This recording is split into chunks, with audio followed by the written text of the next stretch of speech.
আসসালামু আলাইকুম সুপ্রিয় শিক্ষার্থী বন্ধুরা, কেমন আছো? আশা করি সবাই ভালো আছো। আমি আবারও তোমাদের মাঝে হাজির হয়েছি। সেন্টেন্স এর প্রকারভেদ গত ক্লাসে আলোচনা করেছিলাম। আজকে আমি আলোচনা করব অ্যাসার্টিভ সেন্টেন্স নিয়ে। আসো দেখি আমরা অ্যাসার্টিভ সেন্টেন্স কাকে বলে। অ্যাসার্টিভ সেন্টেন্স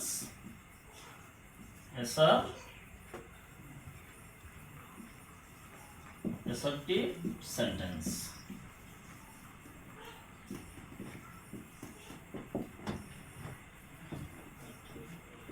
যে সেন্টেন্সের অর্থ দ্বারা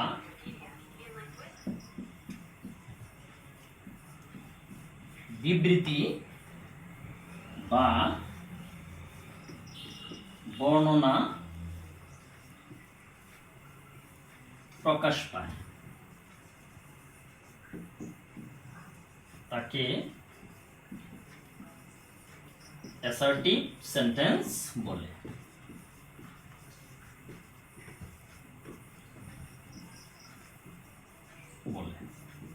যেমন Bangladesh is a small country. Bangladesh is a small country.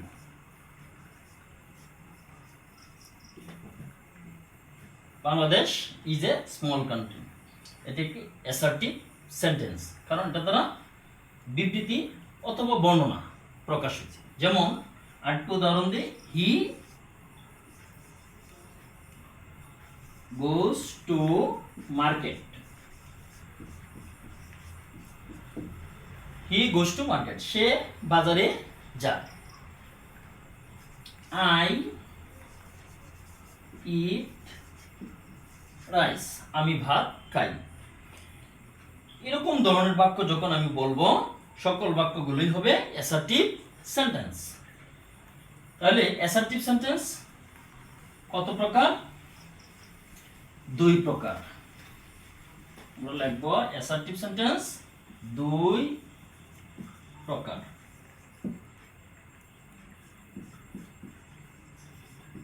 Assertive sentence দুই প্রকার। Number 1, affirmative. Affirmative sentence. Number 2 হচ্ছে নেগেটিভ সেন্টেন্স। Negative sentence.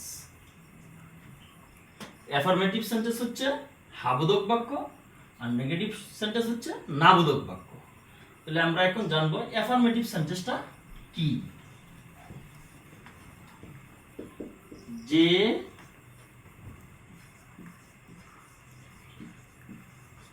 সেন্টেন্সের অর্থ ধারা কোনো কিছু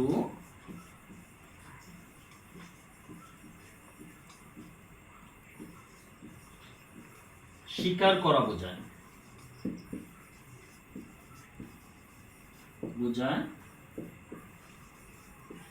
তাকে অ্যাফার্মেটিভ সেন্টেন্স বলে। তাকে অ্যাফার্মেটিভ সেন্টেন্স বলে। অর্থাৎ যে সেন্টেন্সের অর্থ দ্বারা কোনো কিছু স্বীকার করা বোঝায়, অর্থাৎ হ্যাঁ বোধক কোনো কিছু বলা হয়, তাকে অ্যাফার্মেটিভ সেন্টেন্স বলে। অ্যাফার্মেটিভ সেন্টেন্সের উদাহরণ হচ্ছে the boy plays football in the field, we read in class 7, we read in class 9, Bangladesh is a beautiful country. এরকমভাবে আরো অনেক উদাহরণ হতে পারে। অ্যাফার্মেটিভ সেন্টেন্সের গঠন, কিভাবে অ্যাফার্মেটিভ সেন্টেন্স তৈরি হবে।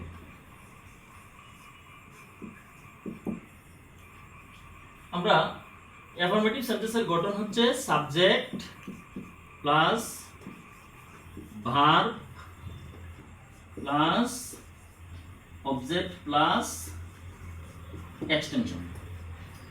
অর্থাৎ অ্যাসার্টিভ সেন্টেন্সের গঠন subject plus verb plus object plus extension, same affirmative সেন্টেন্সের গঠন হচ্ছে subject plus verb plus object plus extension, অর্থাৎ একই গঠন।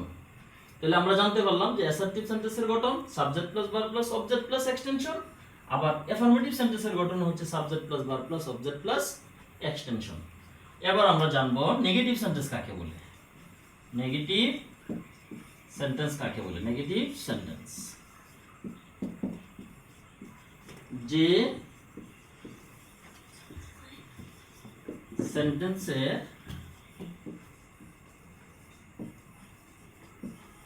অর্থ দ্বারা কোনো কিছু অস্বীকার করা বোঝায়। অস্বীকার করা বোঝায় তাকে নেগেটিভ সেন্টেন্স বলে। তাকে নেগেটিভ সেন্টেন্স বলে।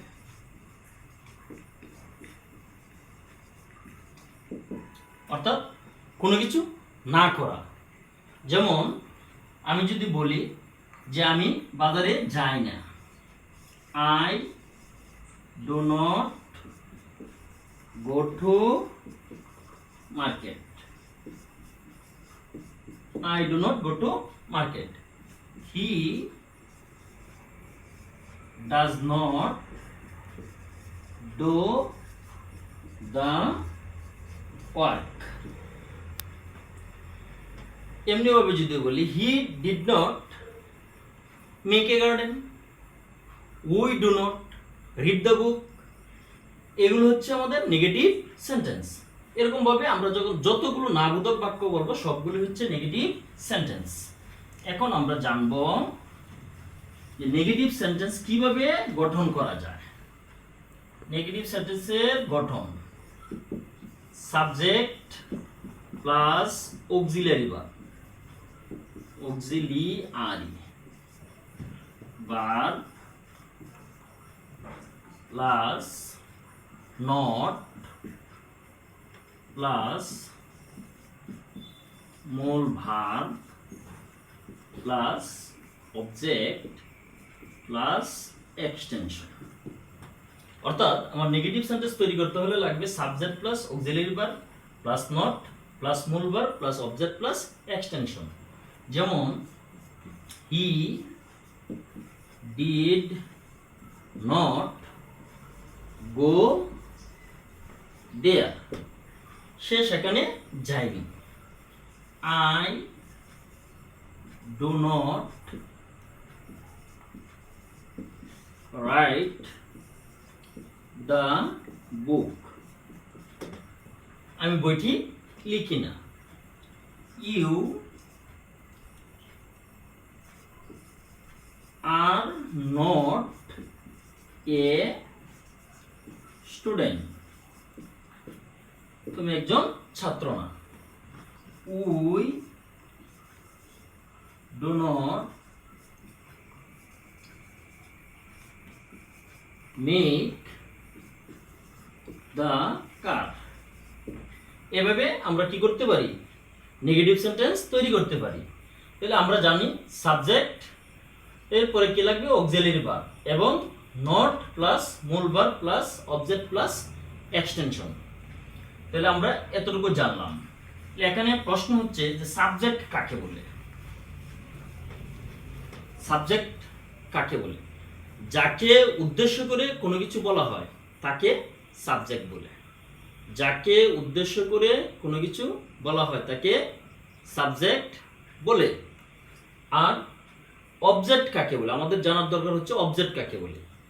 ক্রিয়াকে কি বা কাকে দ্বারা প্রশ্ন করলে যে উত্তর পাওয়া যায় তাকে অবজেক্ট বলে। যেমন আমি বাজার থেকে একটি বল কিনব। এখানে আমি যদি প্রশ্ন করি আমি কি কিনব, উত্তরে আসবে বল। সে একটি গাছ রোপণ করবে। সে কি রোপণ করবে? একটি গাছ। আমি পুকুরে সাঁতার কাটি। আমি কি করি? সাঁতার কাটি। এইভাবে কৃষক মাঠে ধান কাটে। কৃষক মাঠে কি কাটে? ধান। তাহলে আমরা আশা করি অবজেক্ট বের করতে পারবো। তাহলে আমরা জানলাম যে অ্যাসার্টিভ সেন্টেন্সকে দুইটা ভাগে ভাগ করা যায়, একটা হচ্ছে অ্যাফার্মেটিভ আর একটা হচ্ছে নেগেটিভ। আমরা বাসায় কি করব? নিজেরা এভাবে চর্চা করব। আবারও আপনাদের সাথে আমার দেখা হবে। আজ এখানেই শেষ করছি। আল্লাহ হাফেজ।